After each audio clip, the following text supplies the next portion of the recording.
I honestly never thought I would be saying this, but apparently Magic the Gathering is returning to Kamigawa.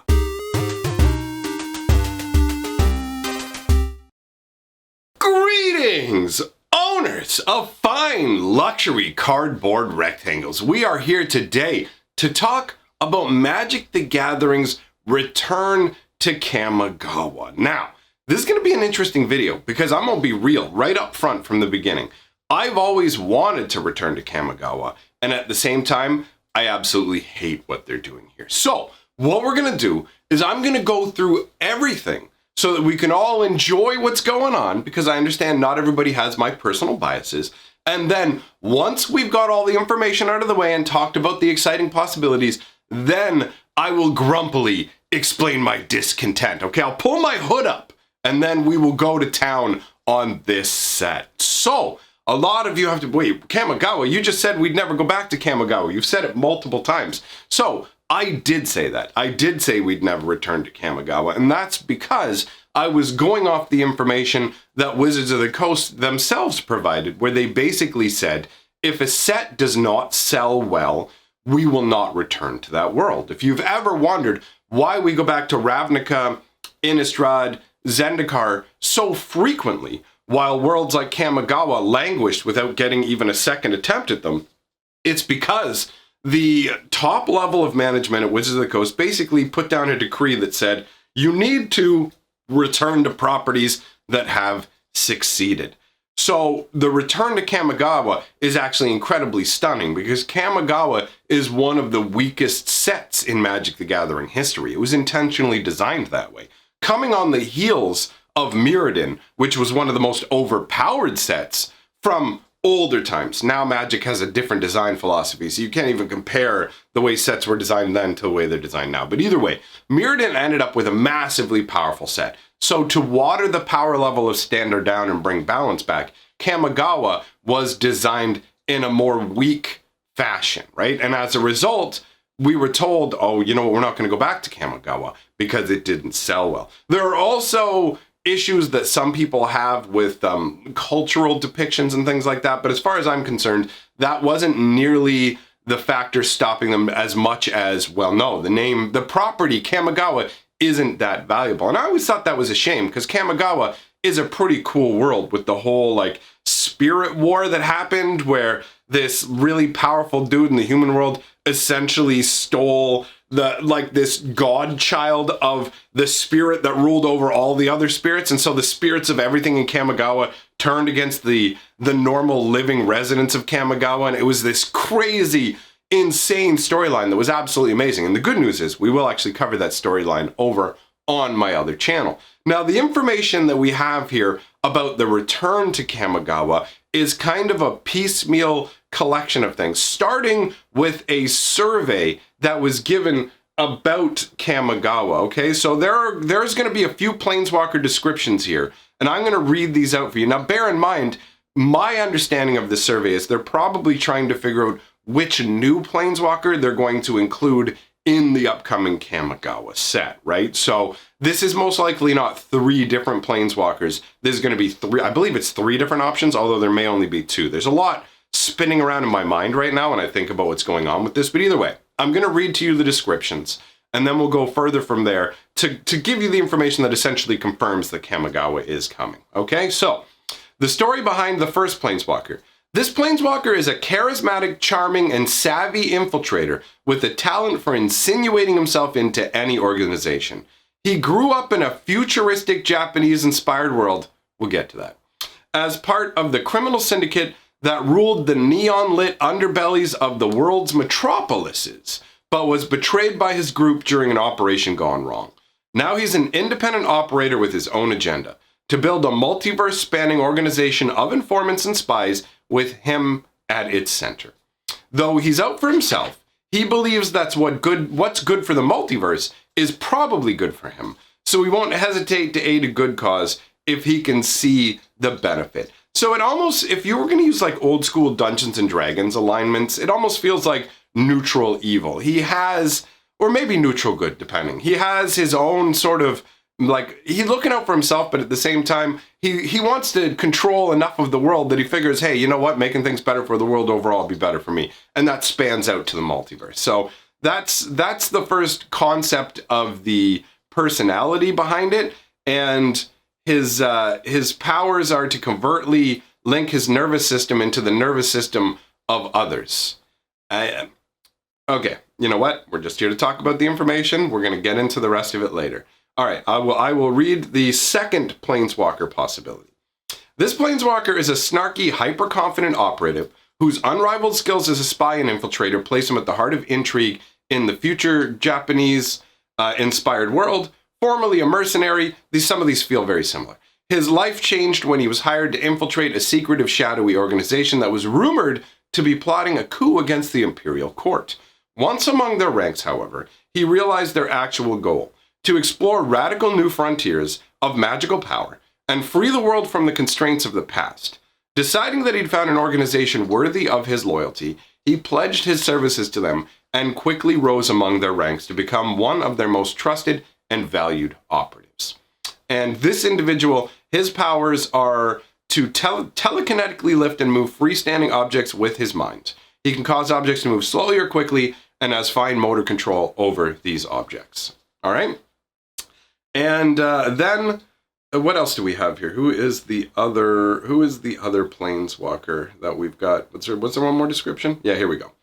This Planeswalker is a warm, open, fiercely loyal special ops agent who was sworn to protect the ruling regime on a futuristic Japanese-inspired world rife with political tension and constant technological change.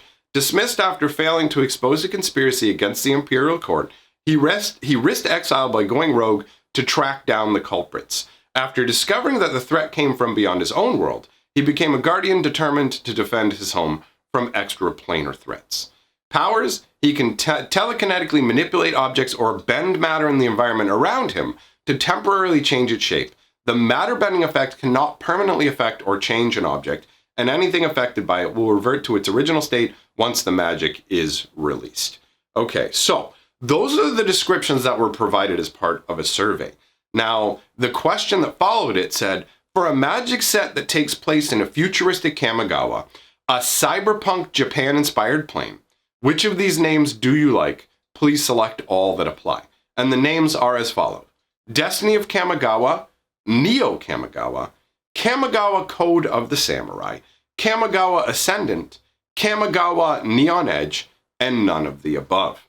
So, all of this leads to about 2 days ago, when a bunch of new domains were registered. One of the domains that was registered, all 4 of the domains that were registered, are specifically keyed to Kamigawa. So they all have Kamigawa in their name. And one of the names is literally Kamigawa Neon Dynasty. And there's no way to look at the description of what we've just heard and the listed names here, Neo Kamigawa, Kamigawa Neon Edge, like those are it's very clear that this Neon Dynasty is this re-envisioned Kamigawa. So, we have a situation where we're going to get to return to Kamigawa. Kamigawa, when we originally had the set, was actually set like 1,000 years in the past. So this upcoming Kamigawa is going to be 1,000 years in the future, and it will essentially be radically different from the Kamigawa we knew. First of all, from what I understand, the spirit aspect of it, those will be completely in the background as minorly felt forces, perhaps the source of people's magical abilities, but they will be more in the background. It won't be a human versus spirit war world. Also, the entire world has fundamentally shifted. Who even knows what the spirit world is like now when it's like tied into the essence of everything? But now we have a world that is essentially either the equivalent of our current world or even more advanced than current Earth, where you have these neon lit metropolis. It's very much like cyberpunk from the future sort of thing. You know what I mean? Like, you saw the mentions to massive technological upgrades. So it could be, the story behind it could be that the spirit war was so detrimental to the world that they decided to lessen their dependence on spirits, right? The old Kamigawa functioned purely on magic, and the spirits are arcane beings. So as a result, perhaps what happened was they looked at the world and said, we can't allow spirits and all of this to rule our lives in the same way. We can't rely on magic the same way. So we're going to go forwards with this technology. Now, it really brings into question what's going on with the Soratami, because the Soratami were similar to like a ruling class on Kamigawa with advanced magic techniques compared to the rest of the world, right? So they were like a step and a cut above. Now, is Wizards just going to remove the Soratami altogether? Are they going to be in charge of syndicates? I mean, when you look at it, it's difficult to not feel like they're going for a Shadowrun, Cyberpunk, Neo Tokyo feel, right? Like that is the overall idea behind it. Now, I do like the fact that they found a way to reuse properties that people enjoy. The idea that we can return to Kamigawa is a cool concept. The execution isn't something I'm a huge fan of. So overall, for me, I think I'm probably ready to pull the hood up and start talking. So if you're super hyped about this, you're super excited about this, you can't wait for it or whatever, you don't want to hear any negative naysaying about it, this is the point where you head off and enjoy the rest of your day, my friends. Don't listen to anything else I have to say, because now we're going to bring my personal bias and taste into this, right? So we're moving from the news into more editorializing, all right? So my thing, oh, hoods up. This, I hate it. I think I do not like this whatsoever. When I said I wanted to return to Kamigawa, I never said, you know what? I want to go back to Kamigawa, but change it into like Tokyo Ghoul. What are you doing?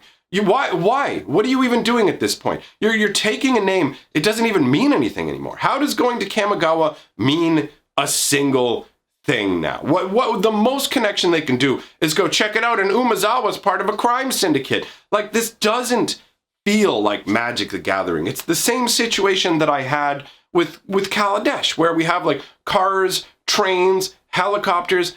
I don't like science fiction. I also don't like regular, whatever you want to call it. Sci-fi is like, check it out, we got spaceships and all this stuff from the future. Whatever you want to call, just taking the current modern day world and putting it in Kamigawa. Like, you were going back to Kamigawa, it's like, oh, cool. And it's like, yeah, except we're not going back to Kamigawa. We're taking the name and we're changing absolutely everything about it. It's like, so how is this a return to Kamigawa? Well, we just wanted to use a name that you guys were comfortable with that was tied to Magic so we could go ahead and Shadowrun it. Don't you think it'd be cool to pull out your cell phone and call Nickel Bullets? Nickel Bullets, let's go to the Arby's and get curly fries.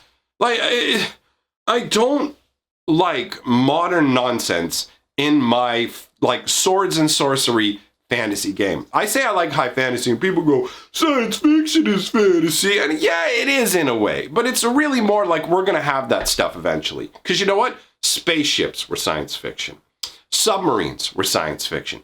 Do you know what we're not going to have one day? Magic. We have technology, we have science that functions similarly to magic, but is entirely different in flavor. And I hate when Magic the Gathering departs from traditional Lord of the Rings style fantasy flavor. It drives me crazy. And Kamigawa drives me even crazier because they're basically like, let's do Ravnica again. That's what this is to me. Ravnica is a giant world. It's just a giant city. And they're like, let's just do Ravnica, but they got neon lights now. People like Ravnica. Let's just do Ravnica again. It's taking Kamigawa and turning it into Ravnica Shadowrun. And I get that there's some people who are going to be excited about that, but guess who's not? This guy. I hate this. All the Planeswalker concepts, if you notice, feel like they have psychic powers. Not magic powers, psychic powers. That's how it feels. I can telekinetically manipulate things. Sure, telekinesis fits in as magic, but they're picking specific powers that don't feel magical and totally feel like you could just be playing a cyberpunk style, like, future. I hate it. I really, really don't like that they can take a cool property like Kamigawa with its awesome old temples and the spirit concept and the Soratami and all that cool stuff and go, Ravnica world in the future, neon lights, and like, yeah, Jace has got to come and file his taxes and do all this other mundane. I don't like it, guys. I don't like it. So if you're hyped about Kamigawa, cool, man. You can be hyped about it, right? But for me, this is miss me with that. Like, unless the execution is wildly different from what I'm seeing here, I've got to say, I'm genuinely unhappy with the direction that Magic is taking more and more. You know, we got the Walking Dead coming in. I could accept that as a secret layer. You know what I mean? But coming along and saying, hey, you know what? We're gonna make Shadowrun. We're gonna make Shadowrun the Magic set. And it's like, if I wanted Shadowrun or a futuristic game, that's what I would play. Magic should stick to doing what it's good at, making high fantasy stuff, right? What like, hey, check it out. In the next set, we've got a bazooka. Oh, man, we've got to ban the Uzis from Magic the Gathering, bro. You know what I mean? Like, it's just, like, that's where I feel like we're going to get. I just don't, it just pulls me out. It just pulls me right out of the magical fantasy of, I'm an amazing planeswalker going around and finding dragons to summon. I'm going to go over to Shadowrun land and get a med kit and a shotgun. Like, what? What? I don't know. Anyways, at this point, I feel like I'm just going to ramble and continue to complain. So, I've gotten it out of my system. Let me know what you think, my friends, about the Kamigawa set overall. If you like or the concept, I should say.